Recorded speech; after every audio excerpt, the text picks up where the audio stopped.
एकत्र पड़ते हैं, इसलिए दोष निर्माण होते हैं।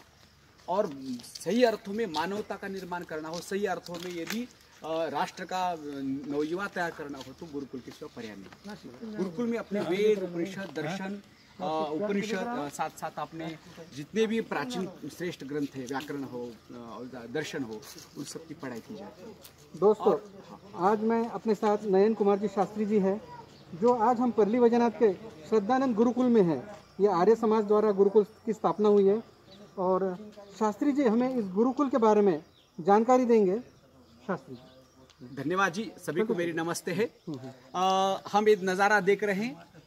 हमारा जो प्राचीन देश भारतवर्ष रहा है, जिसका नाम आर्यावर्त रहा है, जो सारे संसार में एक श्रेष्ठ मातृभूमि के रूप में जाना जाता है, संस्कृति का महान एक केंद्र माना जाता था। इसी देश से, इसी भारतवर्ष से सारे विश्व को वेद की विद्या, धर्म की विद्या, मानवता की विद्या फैली है। और उसी में एक शिक्षा विभाग था अपना प्राचीन, जिस समय हमें राम कृष्ण मर्यादा पुरुषोत्तम, जिसे हम राम कहते हैं, योगेश्वर श्री कृष्ण कहते हैं, युधिष्ठिर हो, भीम हो, अर्जुन हो, ऐसे नौजवान, ऐसे वीर योद्धा पले पढ़े, ऐसी गुरुकुल की परंपरा ये प्राचीन है, जो यहाँ पर परली में वैद्यनाथ मंदिर से पिछले जो भाग है नंदाउल बार पर, यहाँ पर 2.5 किलोमीटर अंतर पर यहाँ पर चल रहा है। लगभग इस गुरुकुल की स्थापना 1996 में यहाँ के पदाधिकारी, विशेषतः हमारे स्वर्गीय नंदलाल जी लाहौटी, रामपाल जी लोहिया, दौलतराव जी गिलवरकर, इनके माध्यम से और डॉक्टर ब्रह्ममुनि जी जिनकी तपस्या के कारण यहाँ पर शुरू हुआ। आज लगभग 17-18 वर्ष हो रहे हैं। इस गुरुकुल में बच्चों का निर्माण किया जाता है। बच्चों को शारीरिक, आत्मिक, धार्मिक दृष्टि से परिपक्व किया जाता है। नैतिक दृष्टि से बच्चा उन्नत हो, प्रगतिशील हो, उसका सर्वांगीण विकास हो, चारित्रिक उन्नयन हो, इस दृष्टि से राष्ट्र का एक नौजवान, राष्ट्र का आधार स्तंभ इस गुरुकुल की पावन भूमि में निर्मित होता है। और यहाँ पर आचार्य सत्येंद्र जी हैं और हमारे सारे पदाधिकारी हैं, वीरेंद्र शास्त्री हैं, सोम मुनि जी हैं और साथ ही आर्य मुनि जी हैं, विज्ञान मुनि जी सारा सहयोग देते हैं। और सामाजिक, धार्मिक रूप से यहाँ पर अधिक से अधिक प्रचार प्रसार का भी काम होता है। प्रतिदिन यहाँ पर 4:30 बजे प्रातःकाल के ब्रह्म मुहूर्त में विद्यार्थी जाग जाते हैं, उठते हैं और शय्या त्याग कर प्रभात वेला में मंत्रगान होता है। उसके पश्चात व्यायाम, योगासन करते हैं, प्राणायाम करते हैं। तत्पश्चात यज्ञशाला में यज्ञ होता है, संध्या होती है। उसके पश्चात प्रातराश के पश्चात यहाँ पर पढ़ाई शुरू होती है। आजकल कोरोना के कारण बहुत सारे बच्चे अपने घर चले गए हैं, लेकिन हमारे इस समय कुछ थोड़े से बच्चे हैं। लेकिन गुरुकुल की दिनचर्या बेहतरीन दिनचर्या है। गुरुकुल के माध्यम से वेद, उपनिषद, दर्शन की पढ़ाई होती है और साथ ही साथ आत्मिक कल्याण की दृष्टि से प्रयास किया जाता है। इस प्रकार का गुरुकुल आप जैसे बहुत सारे दान दाताओं के माध्यम से चलता है। मैं सभी से अनुरोध करूंगा कि जो भी सहायता करनी हो, इस पावन पवित्र गुरुकुल के लिए सहायता कीजिए और अपने जीवन को धन्य बनाने का प्रयास कीजिए।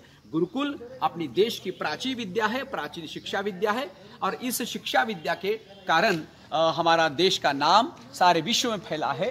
तो ये हमारे गुरुकुल का छात्रावास है। शांति देवी मायर जो लंदन की समाज सेवा की सेविका थी, उन्होंने अपनी गुरुकुल को बहुत बड़ा योगदान दिया। लगभग ये 16 कमरे हैं और 16 कमरों में लगभग हमारे छात्र यहाँ पर निवास करते हैं। और इधर में जो हमारा है ये छात्रा, यहाँ पर अध्यापन विभाग है। यहाँ पर बच्चे यहाँ पर अध्ययन करते हैं।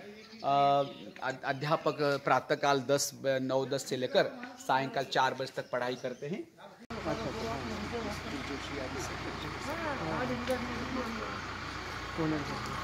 हमने पीछे देखिए गौशाला है। हमारे स्वर्गीय नंदलाल जी लाहौटी, उनकी स्मृति में उनके परिवार वालों ने उधर गौशाला भी प्रदान की थी, जहाँ पर लगभग 25-30 गौएं हैं वहाँ पर भी। और गो दूध के माध्यम से, गाय के दूध के माध्यम से हमारे ब्रह्मचारी बुद्धिमान बनते हैं और शारीरिक विकास भी करते हैं। आगे हम देखेंगे तो यज्ञशाला है, आगे बहुत बड़ा सभागृह है, भोजन विभाग है आगे, और साथ ही साथ आगे हम देखेंगे तो योग साधना केंद्र भी है यहाँ पर, वानप्रस्थाश्रम विभाग है और लगभग यहाँ पर बहुत बड़ा काम निर्माण हो रहा है। ये श्रद्धानंद गुरुकुल महाविद्यालय में छात्र पढ़ने के लिए आने के बाद कितने साल यहाँ पे रहता है और आगे वो क्या करता है? हाँ, तो इस गुरुकुल में, इस गुरुकुल विद्यालय में, महाविद्यालय में हमारे पांचवी लगभग चौथी पास कक्षा करके आते हैं और पांचवी से लेकर लगभग यहाँ पर आठवीं कक्षा तक का महाराष्ट्र का सिलेबस होता है हिंदी मीडियम का, वो पढ़ाई की जाती है। साथ साथ हमारे आचार्य जी बच्चों को अष्टाध्यायी के सूत्र पढ़ाते हैं, संस्कृत के सुभाषित पढ़ाते हैं, संस्कृत संभाषण की शिक्षा दी जाती है। और 9वीं के पश्चात इस गुरुकुल का सिलेबस चलता है गुरुकुल झज्जर, जो कि हरियाणा में महर्षि दयानंद विश्वविद्यालय रोहतक है।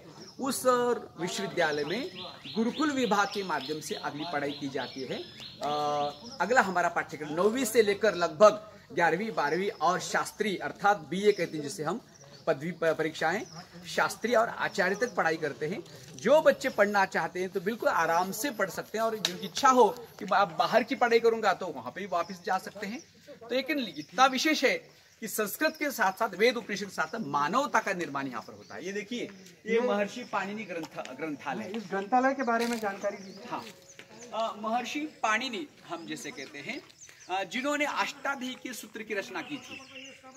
देखिए श्रोताओं, दर्शकों, हमारा जो भी साहित्य संस्कृत है वो संस्कृत मूल सूत्रों से बनते हैं। जितने शब्द हैं, ये शब्दों की रचना, शब्दों की उत्पत्ति होती है धातु से, और धातु के माध्यम से शब्द बनते हैं, सूत्रों के माध्यम से बनते हैं। तो अष्टाध्यायी सूत्र का निर्माण करने वाला रचयिता महर्षि पाणिनि थे, और पाणिनि की स्मृति में यहाँ पर उनके नाम से ग्रंथालय बनवाया गया है। और इस ग्रंथालय के लिए हमारे परतूर के हमारे विधायक माननीय श्री सुरेश कुमार जेथलिया जी, उस समय उन्होंने लगभग 5 लाख रुपए का योगदान दिया था। उनके माध्यम से यहाँ पर ये अपना ग्रंथालय चलता है। और ग्रंथालय में लगभग बहुत सारे ऐसे पुस्तकें हैं जो कि बच्चों के लिए काम आते हैं, जिसमें साहित्य है, कविताओं का है, पत्रिकाएं हैं, और साथ ही साथ मराठी, हिंदी, संस्कृत, अंग्रेजी सारा ग्रंथालय पुस्तकें हैं, तो बच्चों के लिए बहुत काम आते हैं। ये सामने आप देख रहे हैं, ये गुरु विरजानंद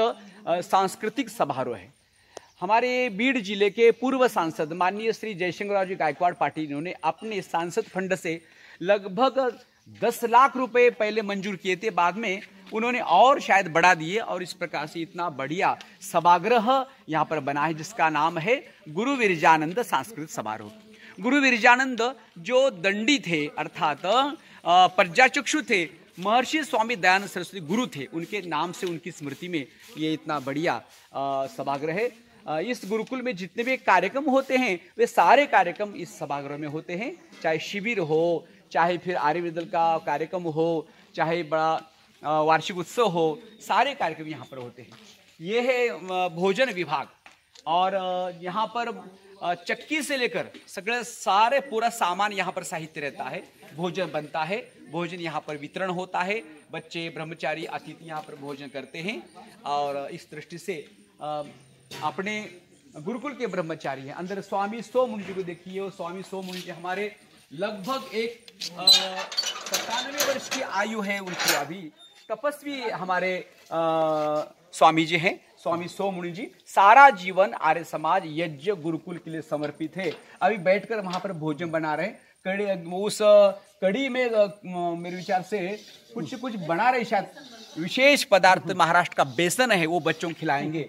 तो बच्चे यहाँ पर भोजन की दृष्टि से कुछ कम न रहे, इसका ख्याल हमारे सो मुनि को रहता हुआ। हमारी गुरुकुल की माँ है, और वो सारा समय पूरा जीवन सवेरे से लेकर आते बच्चे क्या खाएंगे, क्या नहीं मिलेगा, इनकी चिंता रहती है। और यज्ञ के लिए उनकी बहुत समर्पित सेवा है, और बहुत सारे पेड़ पौधे लगाने का काम भी स्वामी जी ने किया है। ये बहुत बड़ी उनकी तपस्या है।